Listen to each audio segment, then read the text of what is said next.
जून 3 रु पुरी रे ब्रिक्स सम्मेलनी 5 तारिख पर्यंत पुरी ठारे ब्रिक्स सम्मेलनी अनुष्ठित होब।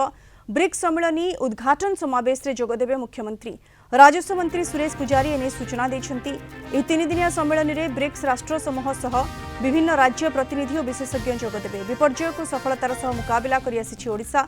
ओडिशार विश्वस्तरीय सफलता को दृष्टि रखी आयोजन सुजोग मिलिछि। विपर्यय मुकाबिला पई आगुआ प्रस्तुति परिचालना भित्तिभूमि उपरे आलोचना हेबो।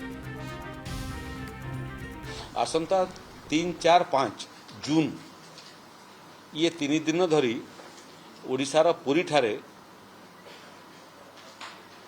ब्रिक्स रो एक अंतर्जातिक कर्मशाला अनुष्ठित hub.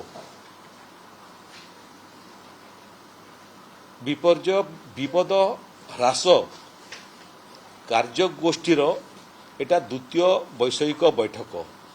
The second BRICS technical meeting on disaster risk reduction working group एभली एक आंतर्जातिक बैठक आम राज्य रे एवं विशेष भाव में पुरी रे अनुष्ठित हवा निश्चित भाव में आम समस्त गर्व एवं गौरवर विषय। जून 4 तारिख रे